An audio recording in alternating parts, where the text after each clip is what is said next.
할렐루야, 할렐루야.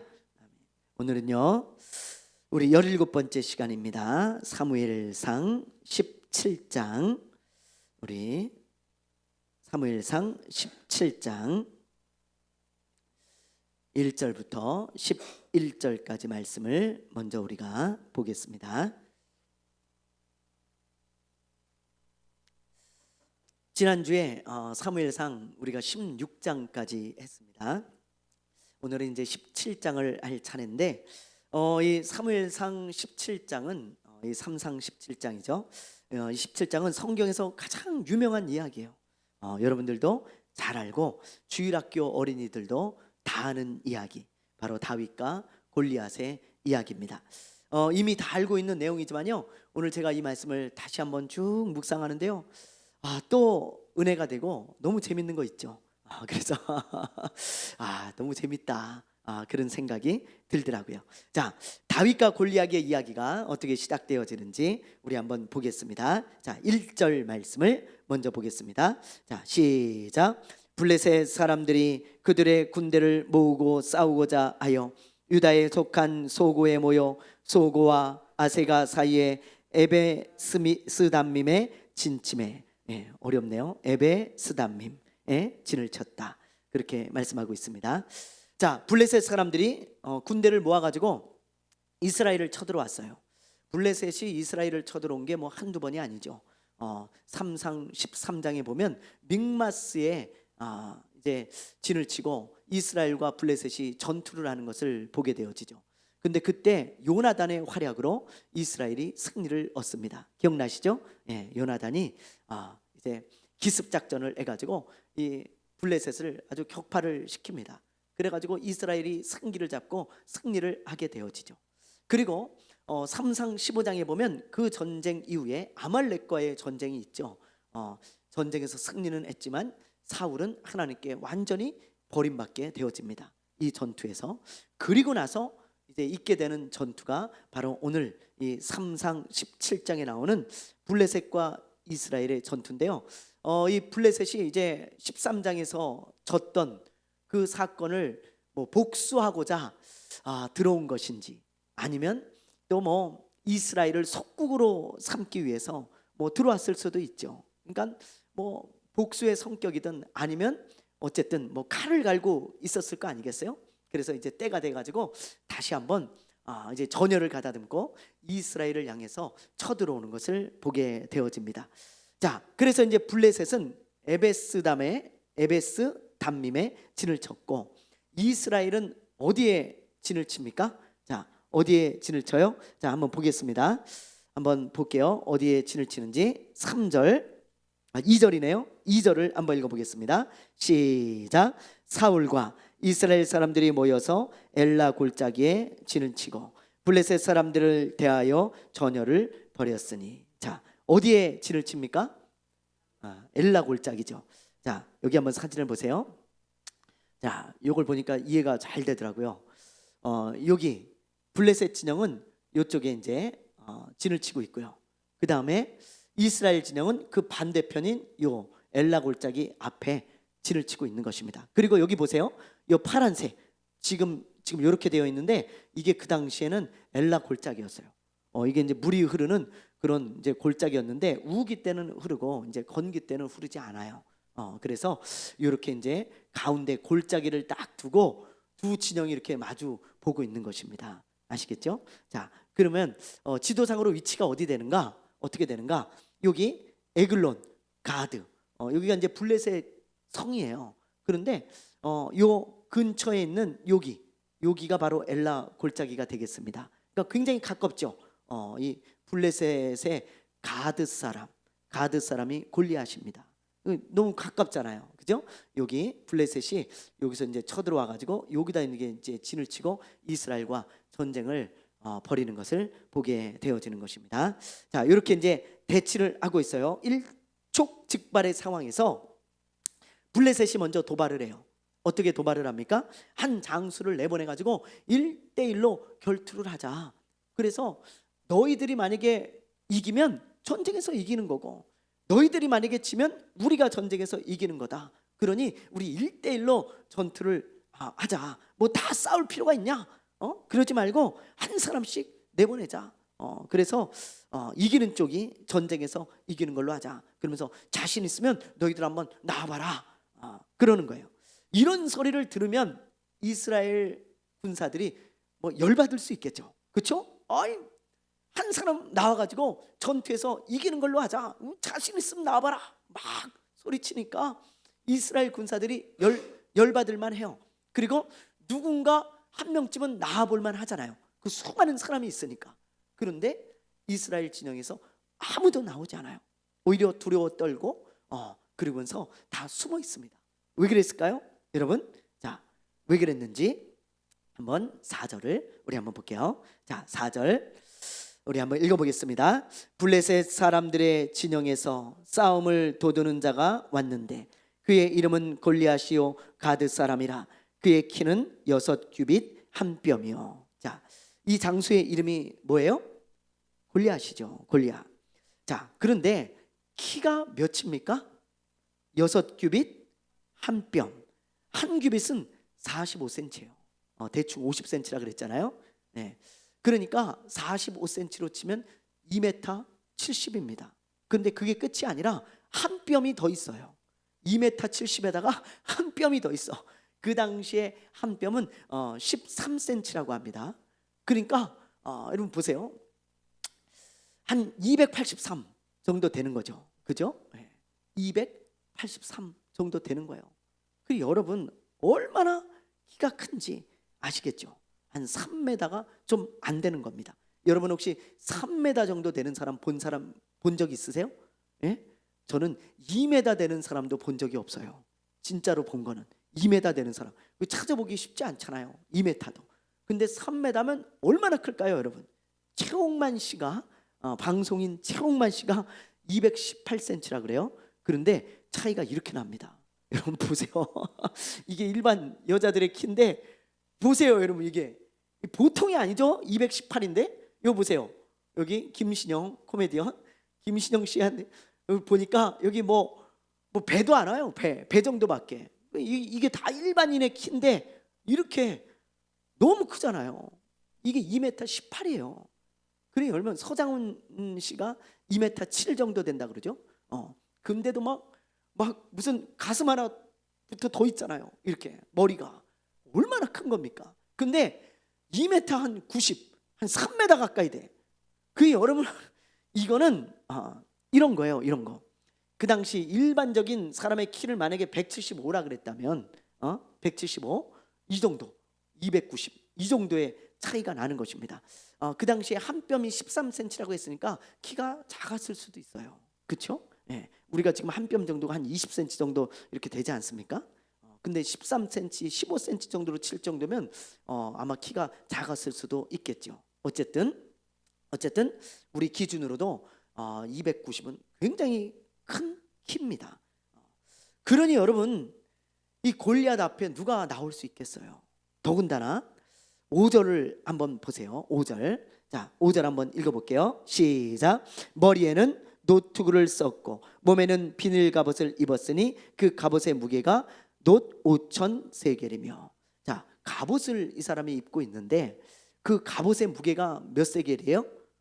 네, 5천 세겔. 이렇게 하면 이제 감이 안 와요. 5천 세겔, 그죠? 5천 세겔이 몇 킬로냐면 57kg예요. 그 여러분이 만약에 57kg 되는 옷을 입고 다닌다고 생각해 보세요.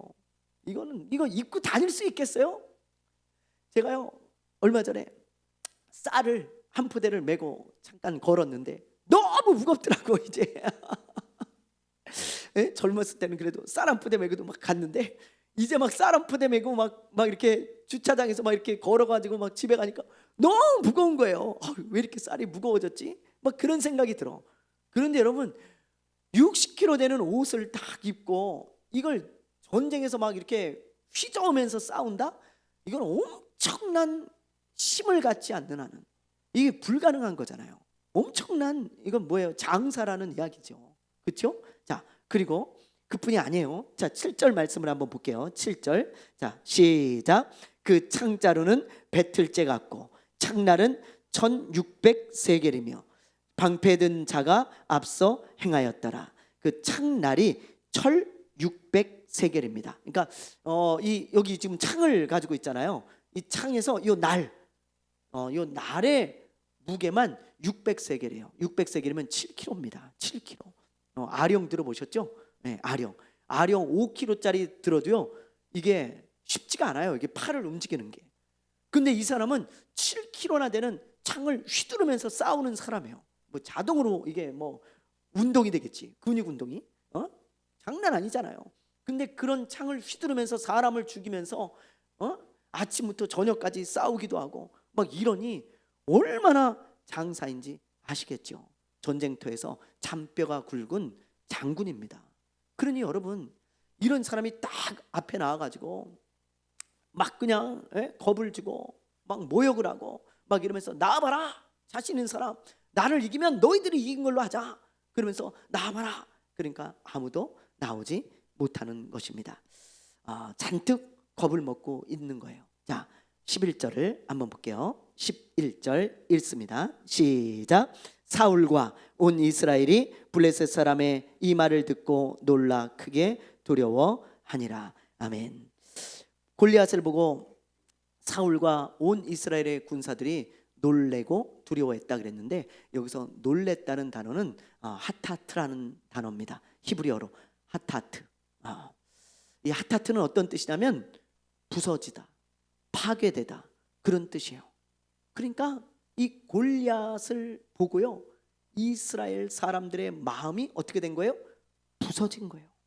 무너지고 파괴된 거예요. 어떤 마음이요? 희망을 갖고 있던 마음이 파괴되었어요. 부서졌어요. 용기를 내고자 하는 마음이 부서진 거예요. 저 블레셋과 승리할 수 있다는 그런 마음이 부서진 거예요. 꿈도 다 부서진 거예요. 모든 게 부서져 버렸습니다. 이스라엘 사람들의 마음이요.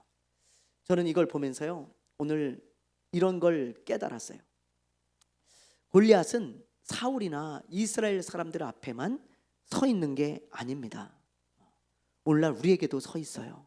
이 골리앗 같은 두려운 문제들. 골리앗은 두려운 존재거든요. 이스라엘 백성들 앞에서 이 당시 우리를 두렵게 만드는 문제들이 골리앗처럼 우리 앞에 딱 서 있습니다. 누구에게나 골리앗은 서 있을 수 있어요. 두려움이 있잖아요.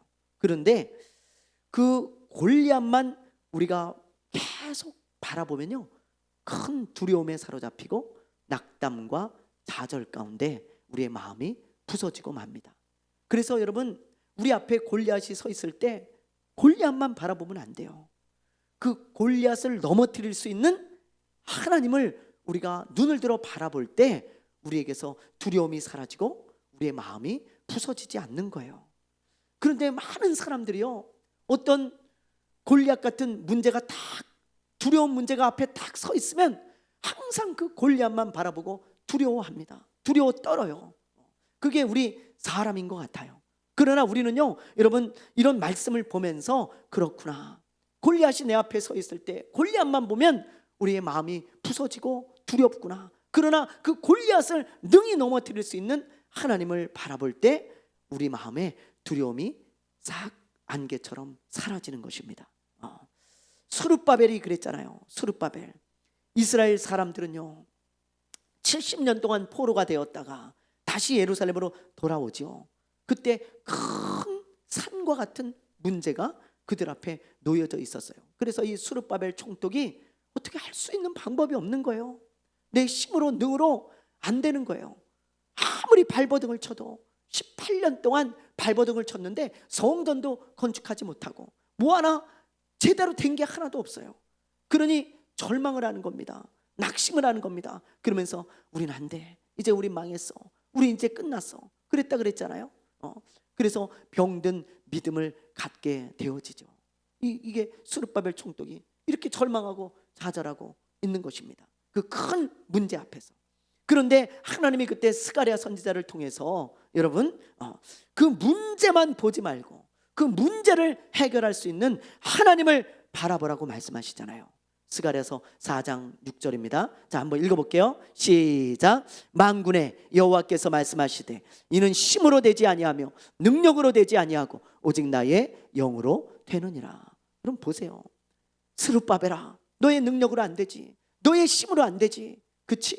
그 큰 산과 같은 문제만 바라보지 말고 나의 영으로는 된다, 하나님은 할 수 있다, 하나님이 하시면 된다, 그 하나님을 바라봐라. 그렇게 말씀하시면서 이 영적인 병을 고쳐주지 않습니까?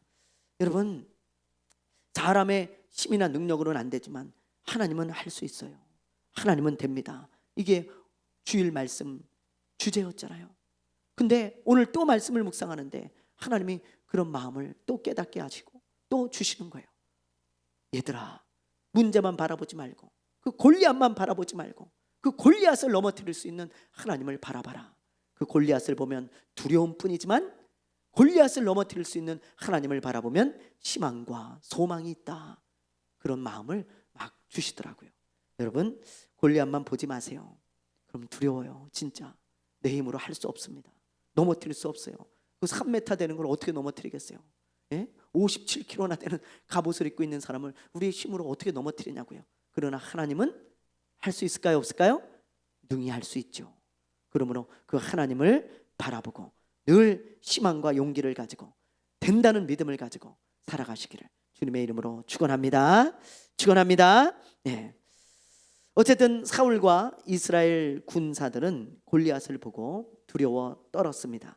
그런데 그때 하나님이요, 다윗을 보내시는 거예요. 다윗을.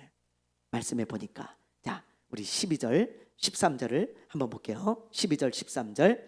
다윗은 유다 베들레헴 에브랏 사람 이세라 하는 사람의 아들이었는데 이세는 사울 당시 사람 중에 나이가 많아 늙은 사람으로서 8 아들이 있는 중 그 장성한 세 아들은 사울을 따라 싸움에 나갔으니 싸움에 나간 세 아들의 이름은 장자 엘리압이요 그 다음은 아비나답이요 셋째는 삼마며. 이세의 아들이 몇 명이에요? 8명이에요. 8명. 그 중에서 첫째, 둘째, 셋째가 전쟁터에 나갔습니다. 이제 뭐 나라에 전쟁이 일어났으니까 같이 나가서 싸워야 되잖아요. 싸울 수 있는 사람들은. 그래서 이제 셋째까지 이제 나갔어요. 그리고 막내인 다윗은 아버지의 양을 치고 있습니다. 자, 15절을 볼게요. 15절 시작. 다윗은 사울에게로 왕래하며 베들레헴에서 그의 아버지의 양을 칠 때에. 사울이 악령에 시달릴 때 다윗이 사울에게 가서 수금을 타죠. 그렇죠? 근데 아마 사울의 병이 호전이 됐던 것 같아요. 좋아졌던 것 같아. 악령이 떠나가고 이제 호전이 되니까 다윗은 이제 다시 집으로 돌아와서 아버지의 양을 치고 있습니다. 뭐 또 이제 만약에 뭐 사울이 악령에 시달리면 또 다윗을 부를 수 있겠죠. 어쨌든 다윗은 뭐 이제 왕궁에 있을 만한 사람이 아니기 때문에 아직까지는 다윗은 그 일을 마치면 집으로 돌아가서 또 양을 치고 뭐 그랬던 것 같아요. 그래서 지금 이제 양을 치고 있는 다윗을 보게 되어집니다.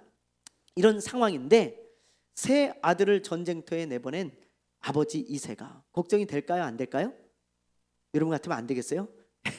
군대만 보내도 요즘 아주 그냥 부모들이 걱정이 많아요. 군대에서 뭐 사고도 나고 뭐 여러 가지 하니까 저희가 볼 때는 지금 당나라 군대인데 지금 이미 군대를 뭐 갔다 온 사람들은 진짜 뭐 군대가 아니고 이건 뭐 진짜 당나라 부대 같은데도 걱정이 많아요. 요즘은 막 하루에 한 번씩 뭐 이틀에 한 번씩 사진을 찍어가지고 장교들이 부모님한테 보낸다잖아요. 당신 아들 잘 있으니까 이렇게 하고 있으니까 걱정하지 마시오. 우리 집사람이 어린이집 교사로서 부모에게 보내는 걸 똑같이 하고 있어. 군대 장교들이. 그래서 못해 먹겠다는 거야. 장교들이. 저 같아도 힘들겠어요. 우리 집사람도 맨날 사진 찍어갖고 그거 보내는 게 그게 엄청난 일이거든요. 그래서 오늘은 뭘 찍어야 되나 맨날 그러는데 군대 장교가 이 사진 찍어가지고 맨날 부모한테 보내고 있으니 그게 일이지 일. 그게 어떻게 일이 아니겠습니까? 일이지. 그렇지 않아요? 참 군대의 그런 모습을 볼 때 참 이게 맞나 싶을 때가 참 많아요. 참 많아요. 어쨌든 뭐 이렇게 군대만 보내도 걱정인데 이새의 아들 3명이 가 있으니까 이새가 얼마나 걱정이 많았겠어요. 그래서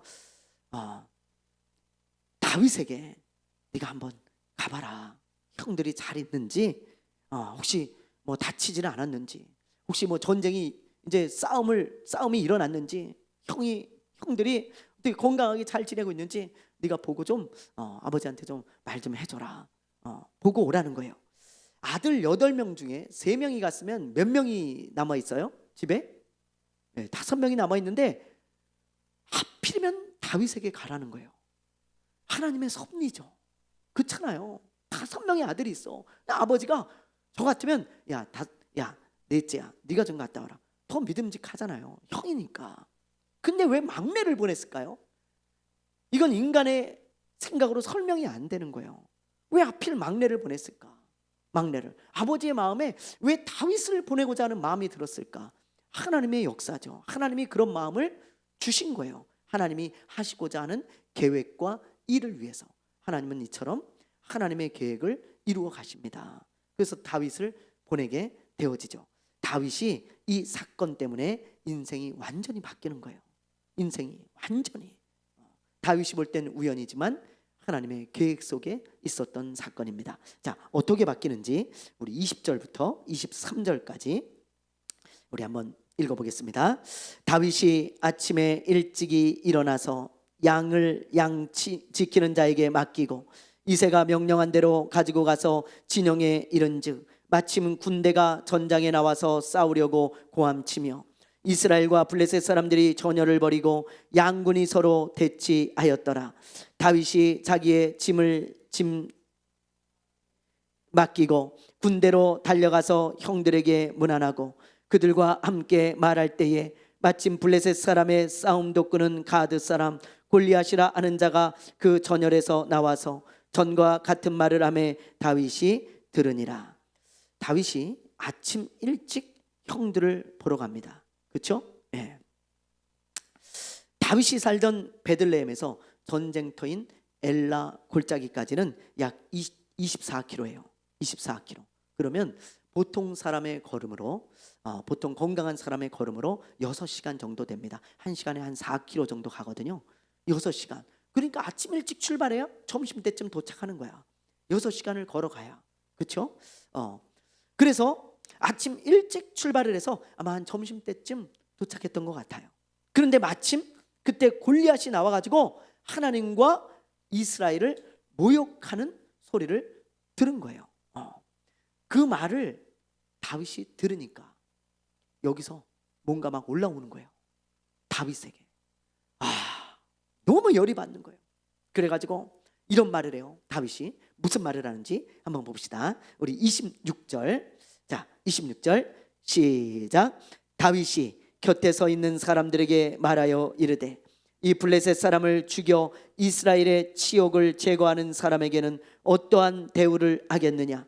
이 할례 받지 않은 블레셋 사람이 누구이기에 살아계시는 하나님의 군대를 모욕하겠느냐? 예, 보세요.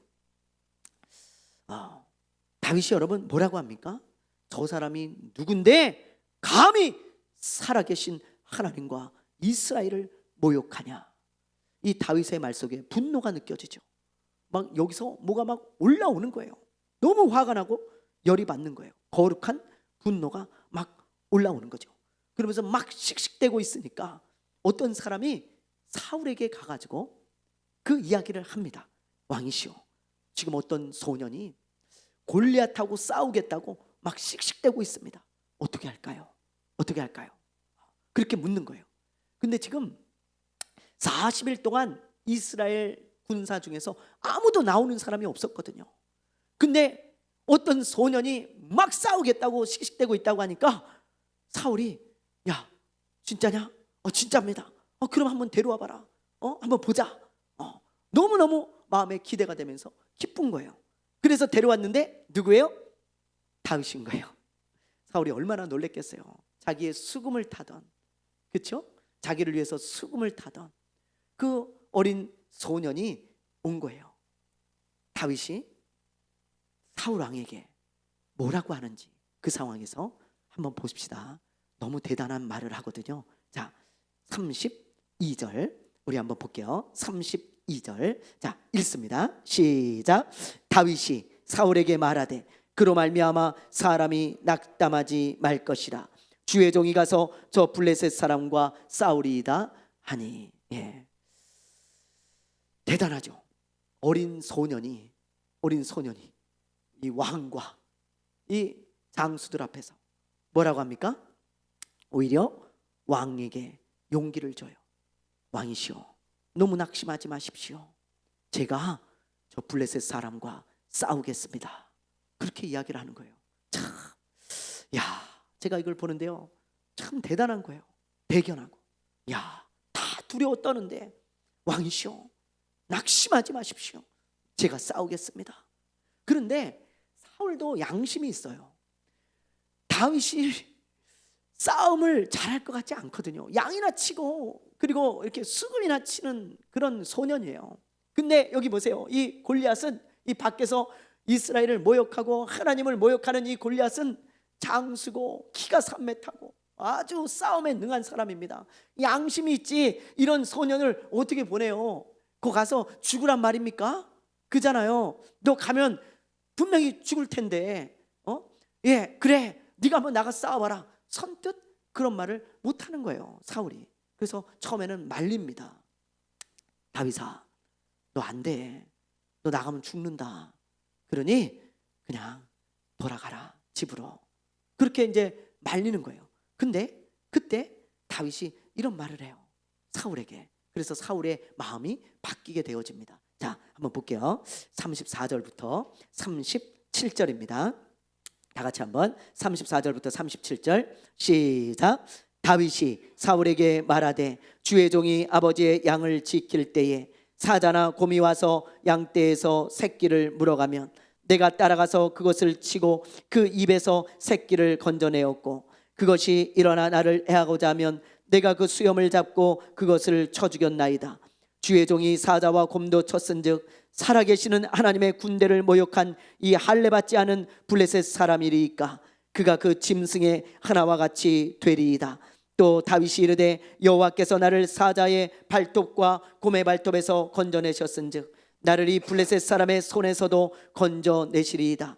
사울이 다윗에게 이르되 가라, 여호와께서 너와 함께 계시기를 원하노라. 아멘. 보세요. 다윗이 뭐라고 해요? 제가 아버지의 양을 지킬 때 사자나 곰도 쳐 죽였습니다. 곰이나 사자가 양을 물고 가면 내가 쫓아가 가지고요 그 입을 그냥 벌려 가지고 양을 건져내고 사자와 곰을 쳐서 죽이고 말이죠. 예, 그 곰과 사자를 쫓아내 버렸습니다. 하나님이 나를 이렇게 지켜주셨고 이렇게 건져주셨고 이렇게 이기게 하셨는데 하나님께서 분명히 저 하나님을 모욕하는 저 블레셋 사람을 하나님께서 찢어놓을 것입니다. 하나님께서 반드시 그 짐승의 하나와 같이 되게 할 것입니다. 확신을 가지고 그런 말을 하는 거예요. 입에 침을 그냥 튀기면서 말이죠. 확신을 가지고 반드시 하나님이 저 블레셋 사람을 넘어뜨릴 거라고, 반드시 이기게 하실 거라고 그렇게 말을 하죠. 그러자 사울은 그래, 그러면 하나님이 너와 함께 하길 원한다. 한번 해봐라. 그렇게 이야기를 한 거예요.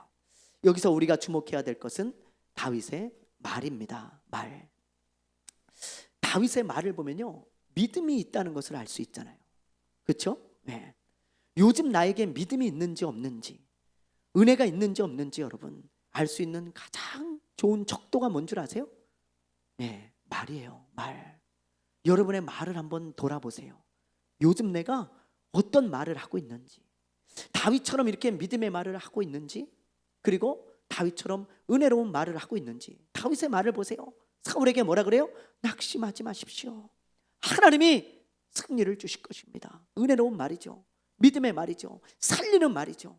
여러분, 다윗은 이 당시에 이때 믿음으로 충만했어요. 성령으로 충만했고요, 은혜로 충만한 사람이었습니다. 뭘 보면 알 수 있어요? 말을 보면 알 수 있어요. 그의 말을 보면 다윗은 이때 충만했어요. 우리도 마찬가지입니다. 우리가 믿음으로 충만하면요, 믿음의 말이 나와요. 은혜로 충만하면요, 은혜의 말이 나와요. 여러분, 살리는 말이 나옵니다. 그런데 요즘 우리의 말이 살리는 말이 아니라 죽이는 말이고, 부정적인 말이고, 믿음이 없는 말, 은혜롭지 않은 말을 끊임없이 하고 있다면 내 믿음이 바닥이 나고 내 은혜가 바닥이 났다는 증거인 것입니다. 요즘 내 입에서 어떤 말이 나오는지 그걸 잘 돌아보세요. 네, 제가 오늘 말씀을 묵상하는데 그 마음이 깨달아지더라고요. 그래, 이런 말이 있죠, 여러분. 이런 말, 행복해서 웃는 게 아니라 웃어서 행복하다. 웃어서 행복하다는 거예요. 마음이 바뀌면 말도 바뀌지만 말이 바뀌면 마음도 바뀝니다. 여러분, 자, 행복해서 웃는 게 아니라 웃으니까 행복하다는 거예요. 많은 사람들은 행복해야 웃을 수 있지 그렇게 얘기를 해요. 그러나 아니에요. 웃어보세요 먼저. 그러면 행복한 마음이 들어요. 웃으면. 그것처럼 여러분, 내 안에 믿음이 있기 때문에 믿음의 말도 나오지만 내 말이 요즘 믿음의 말이 나오고 있지 않고 은혜로운 말이 나오고 있지 않다면 먼저 말부터 바꿔보시라고요. 그러면 믿음의 말을 하고 은혜로운 말, 살리는 말을 하다 보면 반대로 내 믿음이 충만해지고 내 마음에 은혜가 충만해지는 것을 반대로 경험할 수도 있다는 거예요. 네. 믿음이 충만하면 믿음의 말이 나오지만 믿음의 말을 할 때 믿음이 충만해질 수도 있는 거예요, 여러분. 그래서 우리의 말을 먼저 바꿔야 됩니다. 말을 잘 돌아보세요. 요즘 내가 어떤 말을 쓰고 있는지. 저도 요즘 가만히 돌아보니까 믿음 없는 말, 부정적인 말을 가끔 했던 것 같아요. 계속 그런 말을 종종 했던 것 같아요. 오늘 말씀을 보면서 묵상해 보니까. 그래서 저도 다시 한번 결단했어요. 주먹을 쥐고 오늘 말씀을 준비하다가, 그래, 내가 다시 다윗처럼 믿음의 말을 해야겠다. 다윗처럼 다시 은혜로운 말, 살리는 말을 다시 해야 되겠다. 그러면 내 마음에 믿음이 충만해지고 은혜로 다시 충만해지겠지. 그런 마음을 갖고 다시 한번 이제 내 말을 점검하고 다시 말을 바꾸려고 합니다. 오늘 말씀을 듣는 모든 성도들은 말을 바꾸시기 바랍니다. 아멘. 예. 마지막으로 여러분, 다윗의 무기가 무엇인지 우리가 살펴보고 마치려고 합니다. 38절부터 40절까지 말씀을 보면요, 다윗이 무엇을 가지고 골리앗과 싸우러 나갔는지 말씀하고 있어요. 자, 38절부터 40절 말씀 우리 한번 볼게요. 읽습니다. 시작. 이에 사울이 자기 군복을 다윗에게 입히고 노투구를 그의 머리에 씌우고 또 그에게 갑옷을 입히매 다윗이 칼을 군복 위에 차고는 익숙하지 못하므로 시험적으로 걸어보다가 사울에게 말하되 익숙하지 못하니 이것을 입고 가지 못하겠나이다 하고 곧 벗고 손에 막대기를 가지고 시내에서 매끄러운 돌 5을 골라서 자기 목자의 제구 곧 주머니에 넣고 손에 물매를 가지고 블레셋 사람에게로 나아가니라. 아멘. 예. 이 그림을 한번 보세요. 예. 사울이 다윗에게 갑옷을 입히잖아요. 그렇죠? 근데 이 다윗은 아직 소년이에요. 10대. 그래서 사울이 입는 옷이 맞지가 않습니다. 갑옷이. 그렇죠? 예. 싸우러 나가니까 당연히 갑옷을 입어야 되겠죠. 골리앗은 지금 완전 무장을 했잖아요. 다윗은 그냥 나가면 안 되잖아요. 다윗도 자기 몸을 보호하는 장구가 필요하니까 당연히 갑옷을 입어야 되겠죠. 그래서 이제 갑옷을 입었는데 이게 익숙하지가 않은 거예요. 익숙하지가. 머리에 투구를 쓰고 이렇게 큰 갑옷을 입고 큰 칼을 들고 막 큰 방패를 들고 그리고 걷는데 걷기조차 힘들어요. 그래서 다윗은 그것을 다 벗어버리고 그냥 이렇게 자기가 쓰던 무기, 익숙한 무기, 그 무기를 들고 갑니다. 그게 뭐예요? 오늘 말씀에 보면요, 막대기와 물매죠. 막대기와 물매. 아까 다윗이 사자나 곰을 쳐서 죽였다 그랬잖아요. 그리고 싸웠다 그랬잖아요. 그때 주로 사용하던 무기가 막대기와 물매였습니다. 막대기와 물매. 양을 치는 목자들은 이 막대기와 물매를 잘 사용할 수 있어요. 근데 특히 다윗은 더 잘 사용했던 것 같아요. 보니까. 그래서 그게 익숙하고 편하다는 거예요. 사울이나 다른 사람들이 볼 때는 어이가 없죠. 지금 장수하고 칼을 든 장수하고 싸우러 가는데 돌 하나 이렇게 던진다는 게 이게 말이 됩니까 이게? 그렇잖아요. 예? 말도 안 되잖아요. 마치 어린아이가 저 무슨 새총 가지고 와가지고 내가 아빠 넘어뜨리겠다고 그냥 새총에다가 손방망이 탁 넣어가지고 쏘는 거하고 종이 넣고 쏘는 거하고 뭐가 달라요? 똑같죠. 그런데 그걸 들고 이제 다윗이 나가죠. 그래서 어떻게 되었는지 그건 다음 주에 보도록 하겠습니다. 야, 드라마가 여기서 끝났으면 참 재밌을 텐데 우리는 너무 잘 알아가지고 익히 잘 알아요. 그렇죠?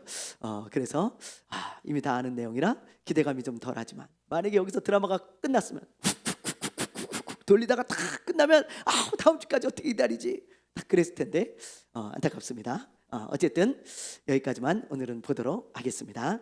자, 오늘 여기까지 할 건데 오늘 여러분과 함께 나누고 싶은 말씀이 있어요. 금방 읽은 39절과 40절이에요. 자, 우리 한 번 더 읽어볼까요? 39절 40절. 자, 읽습니다. 시작. 다윗이 칼을 군복 위에 차고는 익숙하지 못하므로 시험적으로 걸어보다가 사울에게 말하되 익숙하지 못하니 이것을 입고 가지 못하겠나이다 하고 곧 벗고 손에 막대기를 가지고 시내에서 매끄러운 돌 5을 골라서 자기 목자의 제구 곧 주머니에 넣고 손에 물매를 가지고 블레셋 사람에게로 나아가니라. 금방 이야기했듯이 다윗은 사울이 준 갑옷을 벗고 이렇게 자신에게 익숙한 도구를 가지고 나아갔습니다.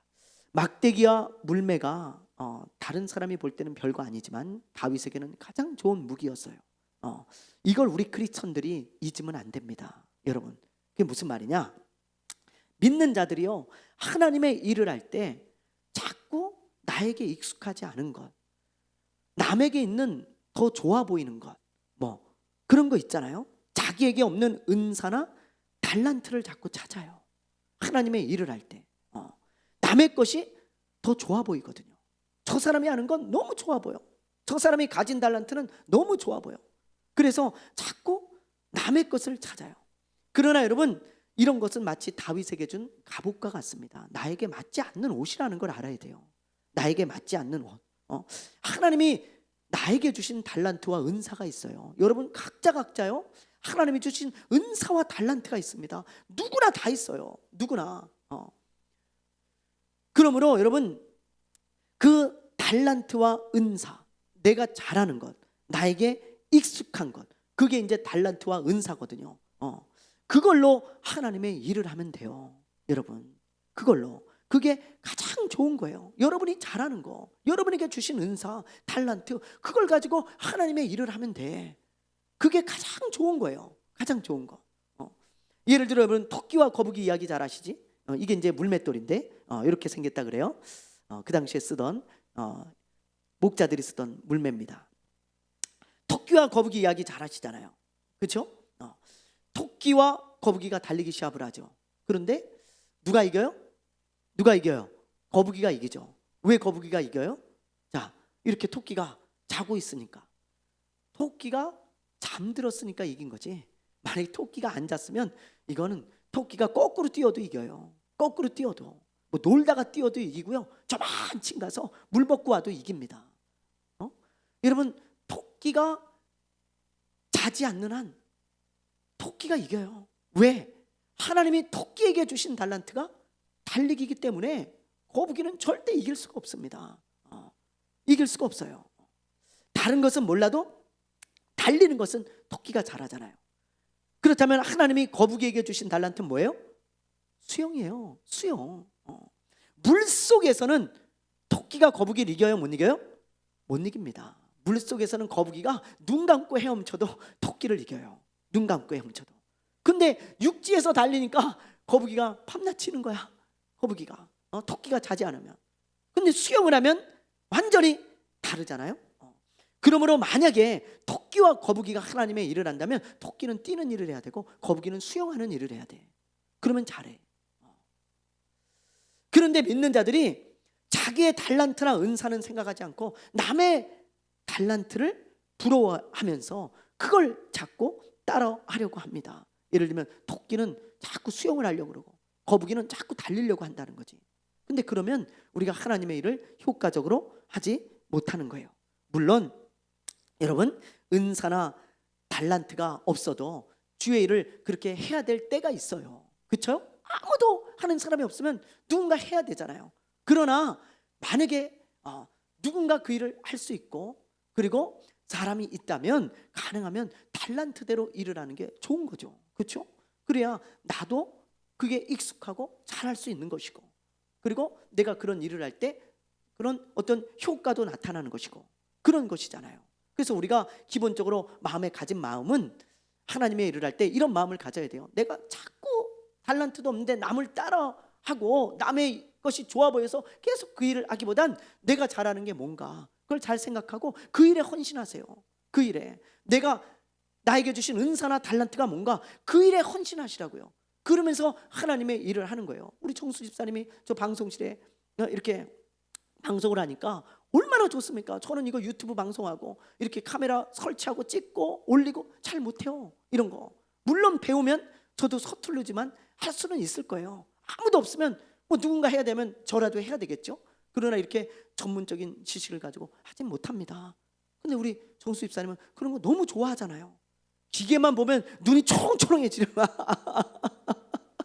말씀을 들을 때 졸린데 기계만 보면 얼마나 그냥 입에 침을 튀기면서 이야기하잖아요. 그렇죠? 그래서 막 기계 뭐 살 거 없나 뭐 만질 거 없나 늘 그런 거 막 고민하고. 근데 그런 일을 교회에서도 하니까 얼마나 잘합니까? 너무 잘하잖아요. 그렇게 해야 되는 거예요. 여러분 꼭 그런 것들을 우리가 이런 말씀을 통해서도 생각할 수 있다는 거죠. 예를 들어 여러분 모세를 보세요. 성막 만드는 일을 모세가 하지 않았어요. 하나님께 계시받은 건 모세예요. 근데 자기가 직접 만드는 건 안 했어요. 왜 안 했을까요? 달란트가 없어요. 모세도 양을 치는 자였고, 그렇죠? 모세는 뭔가 막 조각하고 무슨 뭐 집을 짓고 만들고 이런 거는 해본 적이 없습니다. 그러니까 하나님께서도 그걸 알아요. 그럼 누구한테 시켜요? 부살렐과 오홀리압한테 딱 시키잖아요. 하나님께서 부살렐과 오홀리압을 딱 지명해서 부르십니다. 모세야, 이 사람들을 세워서 이 사람들을 통해 그 일을 하게 해라. 아니 하나님, 제가 하면 되죠. 제가 왜 그거 못할 것 같습니까? 뭐 이럴 수 있잖아요, 모세가.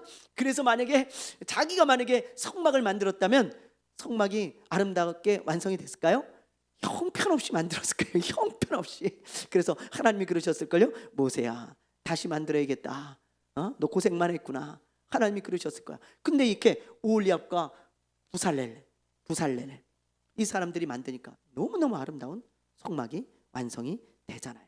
여러분 이런 것들을 우리가 생각하면서 우리에게 주신 달란트대로 일을 하는 것이 좋아요. 여러분 남의 거 뭐 너무 부러워하지 말고 남의 거 너무 하지 마십시오. 남의 거 내가 잘할 수 있는 거 그걸로 봉사하세요. 그걸로 헌신하세요. 그걸로 충성하시고요. 그러면 되는 거예요, 여러분. 그리고 또 하나 달란트에 대해서 말할 게 있습니다. 예수님이 달란트 비유를 통해서 말씀하셨듯이 달란트는 주님을 위해 쓰라고 주신 거예요. 그렇죠? 우리가 예수님을 딱 믿고 보니까 나에게 주신 은사와 달란트가 있는데 그건 주님의 일을 위해 쓰라고 주신 거예요. 그걸 꼭 명심하세요. 그렇죠? 주인이 달란트를 주고 떠나잖아요. 왜? 주인을 위해서 장사하라고. 그렇죠? 너 잘 먹고 잘 살라고 준 게 아니고 내가 돌아올 때에 셈하겠다는 거야. 그걸 주시면서.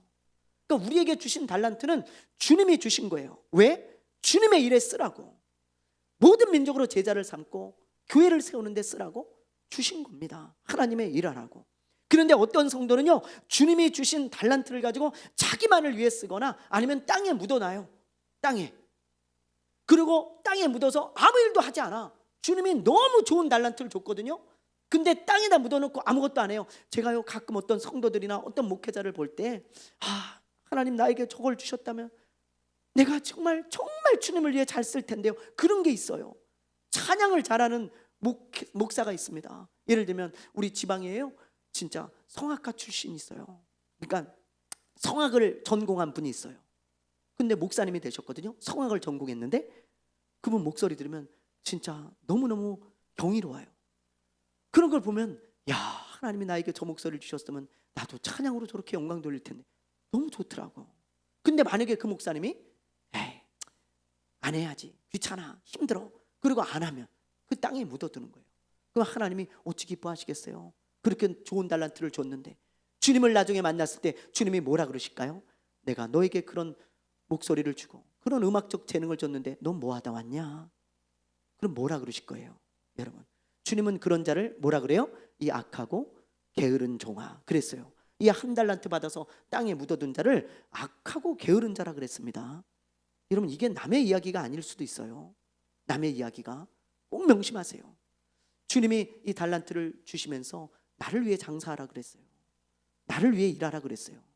그 주신 것을 가지고 충성되이 일하는 사람들, 열심히 그 달란트로 하나님께 영광을 돌리는 사람들은 이런 말을 듣죠. 착하고 충성된 종아, 참 잘했다. 주님이 오시는 날 그런 칭찬을 받을 겁니다. 여러분, 우리에게 주신 달란트와 은사가 있어요. 묻어두지 마세요. 주를 위해 꼭 쓰십시오. 여러분이 아니어도 쓸 사람은 많아요. 그러나 주님의 일은 침노하는 자의 몫입니다. 여러분에게 그런 달란트가 있다면 그 일을 하십시오. 청소하는 게 좋은 사람 청소하세요. 중보기도 하는 게 좋은 사람 중보기도 하십시오. 나에게 맞는, 내가 익숙한 그런 것들을 찾고 찾아서 끊임없이 주님의 일을 하며 사십시오. 그럴 때 주님이 나중에 착하고 충성된 종아 참 잘했다 칭찬하시면서 큰 상급과 면류관을 씌워 주실 것입니다. 저는 그런 사람이 되기를 원합니다. 여러분도 그런 사람이 되시기를 주님의 이름으로 축원합니다. 축원합니다. 축원합니다. 네, 우리 이 시간에요 잠시 기도하겠습니다. 하나님, 나에게 주신 달란트가 있습니다. 재능이 있습니다. 은사가 있습니다. 주님을 위해 쓰라고 주셨는데, 주님의 교회를 위해 쓰라고 주셨는데 내가 혹시 게을러서 묻어두고 있지는 않은지, 아니면 나만을 위해서 그 달란트를 쓰고 있지는 않은지 주님 돌아봅니다. 주님을 위해 사용하여 주옵소서. 결단합니다. 주님 써 주시옵소서. 오늘 이 시간에 우리 잠시 기도하고 마치겠습니다. 하나님 아버지,